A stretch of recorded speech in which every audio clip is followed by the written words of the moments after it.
देखिए, आप भी अपना बढ़ा हुआ पेंशन ले सकते हैं, बस जानकारी की ज़रूरत है और जानिए ये कैसे कर सकते हैं। और इसके साथ साथ आपको ये भी आना चाहिए कि स्पर्श पेंशन पोर्टल कैसे ऑपरेट करना है, अपना लाइफ सर्टिफिकेट कैसे देखेंगे, उसको अपडेट कैसे करेंगे, तो ये सारी चीज़ें आपको पता होनी चाहिए। तो मैं सारी चीज़ें आपको स्टेप बाय स्टेप बताने वाला हूँ, इसलिए वीडियो को शुरू से लेकर लास्ट तक ज़रूर देखिएगा। और एक आपसे रिक्वेस्ट करूँगा हर बार की तरह कि अगर आपने ईटीएच इंडिया चैनल को सब्सक्राइब नहीं किया है, सब्सक्राइब कर लीजिए, बेल आइकन को भी दबा दीजिए। जैसे हमने पहले आपको बताया था कि एक न्यूज़ आ गई थी जिसमें OROP3 का पेंशन टेबल का काम हुआ था, तो ये एक्चुअल में टेबल बना नहीं है, ना ही कोई सर्कुलर आया, लेकिन इस तरीके का न्यूज़ चल रहा था, उसके बारे में हमने आपको बताया था।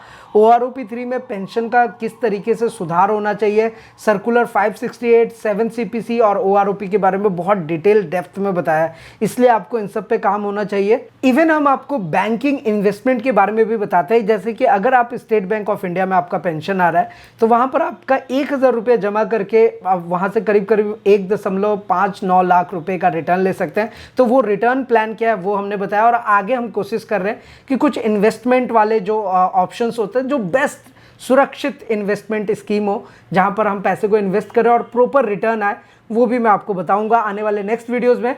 तो फिलहाल अभी आप ईटीएच इंडिया चैनल को जरूर सब्सक्राइब करके रखिए। और देखिए, हमारी दिल से यही कोशिश रहती है कि आपके साथ सही और सटीक जानकारी शेयर करेंगे।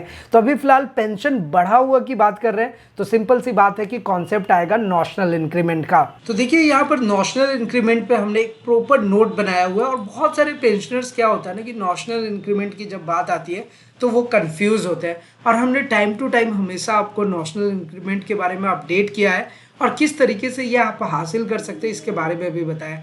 आज की डेट में अगर आपका पेंशन का बेनिफिट नहीं मिल रहा है, नॉशनल इंक्रीमेंट का बेनिफिट नहीं मिल रहा है, तो आपके पास दो रास्ते हैं।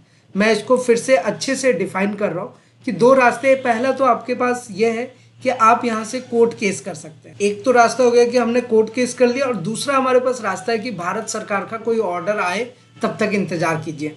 तो फिलहाल चाहे वो MSCP की बात कर ले, या फिर हम नॉशनल इंक्रीमेंट की बात करें, OROP3 की बात करें, ऑर्डर्स कैसे आते हैं आपको पता है, कितना स्ट्रगल करते हैं सबको पता है ये बात। तो जो पहला रास्ता है कोर्ट केस वाला, वही बनता है। तो बेसिकली होता क्या है कि कोर्ट केस करने पे ना बहुत सारे पेंशनर थोड़ा कंफ्यूज भी होते हैं, और वो इन चक्करों में नहीं पड़ना चाहते कि यार वहाँ पे जा करके फिर फंसेंगे, वकील हायर करेंगे। तो मैंने पिछले वीडियो में आपको बताया था कि आज के टाइम पे बहुत सारे ऐसे एक्स सर्विसमैन के वेलफेयर ग्रुप हैं जो आपके सपोर्ट के लिए खड़े हैं। तो आप उनके साथ अगर काम करते हैं, उनको अपनी प्रॉब्लम्स बताते हैं, तो डेफिनेटली वो आपको हेल्प करेंगे। तो ऐसे सिचुएशन में आप उनका हेल्प ले सकते हैं। उसके बाद भी एक रास्ता है आपके पास कि आप ना सीधे लेटर लिख सकते हैं, किसको, रिकॉर्ड को। अपने रिकॉर्ड ऑफिस में जब आप लेटर लिखेंगे तो उसके ऊपर वो सुनवाई होती है, क्योंकि रिकॉर्ड को जैसे ही आपने लेटर लिखा, वो लेटर को दे देते हैं आर्मी हेडक्वार्टर में, और आर्मी हेडक्वार्टर में आपका केस पेंडिंग में ही रहता है। प्रैक्टिकल सिचुएशन क्या है ना कि आप एज फॉर एग्जांपल ऐसा, जैसे देखिए एक पेंशनर है, वो 30 जून 2022 में रिटायर्ड हुए। तो ऐसे सिचुएशन में क्या है कि उनको जुलाई का तो इंक्रीमेंट नहीं मिला, तो जुलाई का नेशनल इंक्रीमेंट नहीं मिलेगा, तो फिर उन क्या कर सकते हैं कि अब वो कोर्ट केस करेंगे। अब कोर्ट केस करने में वो नहीं पढ़ना चाहते, तो फिर उनको करना पड़ेगा कि एक रिकॉर्ड को वो लेटर लिख दे, और वो रिकॉर्ड वाले आर्मी हेडक्वार्टर में भेज देते हैं उस लेटर को। लेकिन यहाँ पर समझने वाली बात ये भी है कि जो वो लेटर आपका जाता है आर्मी हेडक्वार्टर में, वहाँ पर भी वो पेंडिंग में होता है, वहाँ पर भी आपको लग धग करके उसको ओपन कराना पड़ेगा, तो आपका काम हो सकता है। तो बस ध्यान यही रखना है कि जो जितने भी पेंशनर जून और दिसंबर में रिटायर्ड हुए हैं, तो वो उनको नॉशनल इंक्रीमेंट का फ़ायदा अगर नहीं मिला है, तो वो अपने रिकॉर्ड ऑफिस को कांटेक्ट करें। रिकॉर्ड ऑफिस से वो लेटर जाएगा आर्मी हेडक्वार्टर में, उसके बाद केस फाइल जो हुआ है वो ओपन होगा, और इस तरीके से आपका काम होगा। एक बार इसको मैं दोबारा से कंक्लूड कर देता हूँ, इस चीज़ को आप एक बार और अच्छे से समझ लीजिए कि जून और दिसंबर में आप रिटायर्ड हुए हैं, तो आपको जुलाई और जनवरी वाला बेनिफिट नहीं मिल रहा है। तो वो नॉशनल इंक्रीमेंट लेने के लिए आपके पास दो रास्ते थे, जो मैंने आपको बताया, कोर्ट केस या भारत सरकार के ऑर्डर का वेट करना है। केस अभी उस पर लंबित है, और वो पता नहीं कब आएगा उसका अपडेट। तो सबसे बढ़िया तरीका है कि आप कोर्ट केस फाइल कीजिए एक्स सर्विसमैन वेलफेयर ग्रुप का लेकर के। ये एक रास्ता है। दूसरा रास्ता ये है कि आप एक लेटर जरूर लिखिए रिकॉर्ड को अपने, और उनका एक रिसीविंग भी अपने पास रखिए। वो लेटर रिकॉर्ड से जाता है आर्मी हेडक्वार्टर में। जो प्रोसीजर है वो यही है, पूरा प्रोसेस यही है।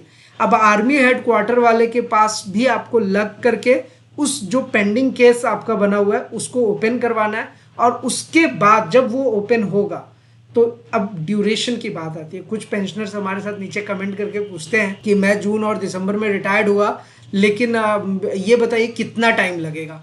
तो 1 से 2 साल। किसी भी एक सिंपल वे आप केस करते हैं ना तो 1 साल वो जाता है। ये आज की स्थिति है हमारे यहाँ पे। तो 1 साल 2 साल तो आपको पेशेंस रखना पड़ेगा। ये आज एक दिन की चीज़ नहीं कि आपने आज डाला और कल मेरा काम हो जाएगा।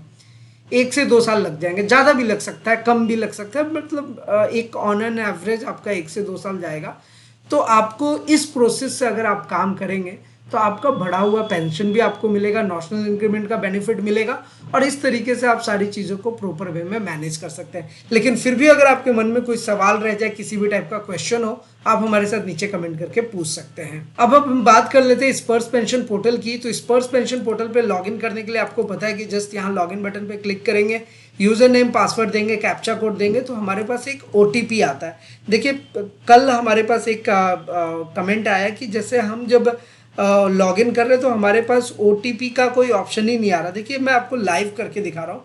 यूज़र नेम डाला हुआ है, पासवर्ड डाला हुआ है, और यहाँ पर हमने जैसे ही कैप्चा कोड सही से डाला उसके बाद देखिए नेक्स्ट जो फॉर्म है वो 2 फैक्टर ऑथेंटिकेशन का ही है, ये OTP का ही है। OTP number has been generated successfully and send to your registered mobile number and email.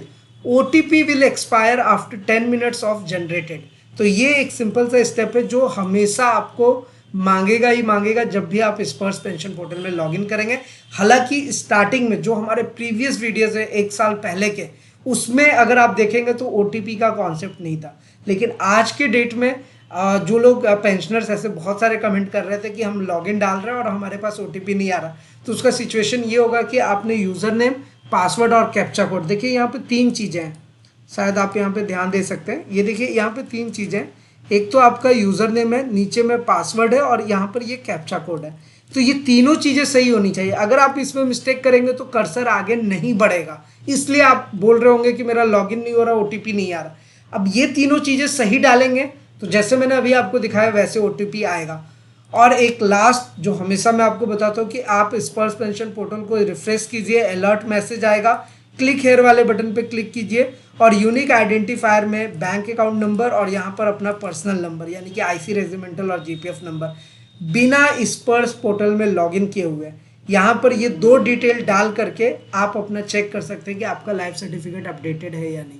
साथ ही साथ आपको ये भी पता होना चाहिए कि आपका डेटा स्पर्श में माइग्रेटेड है कि नहीं। अब बहुत सारे पेंशनर्स 10% तो अभी भी ऐसे पेंशनर्स हैं जिनका डेटा सच में स्पर्श में माइग्रेटेड नहीं हुआ है, तो वो लोग भी स्पर्श में बिना लॉगिन किए एक बार चेक करें। हो सकता है आपका माइग्रेशन हो गया, आपको पता ही नहीं है, तो वो चेक कीजिएगा। जीवन प्रमाण पत्र भरने का टाइम आ रहा है।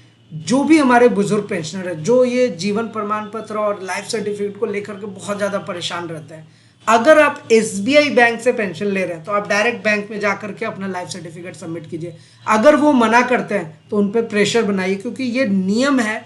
और SBI का जो स्पेशली SBI बैंक और अदर बैंक्स का तो भाई आपको मोबाइल से अपना लाइफ सर्टिफिकेट सबमिट कीजिए, या फिर अदर जितने भी मेथड्स हैं मैंने सब आपको बताया हुआ है वैसे सबमिट करना पड़ेगा।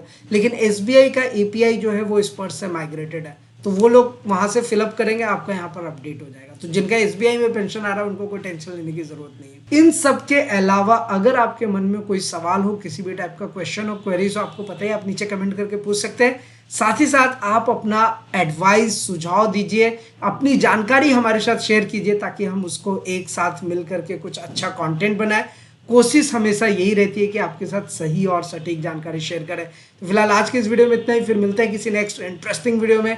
तब तक के लिए सलाम दुआ रकम, प्रणाम, सत श्री अकाल। कीप वॉचिंग, कीप स्माइलिंग, अपना और अपने साथ सबका ख्याल रखें। जय हिंद, वंदे मातरम।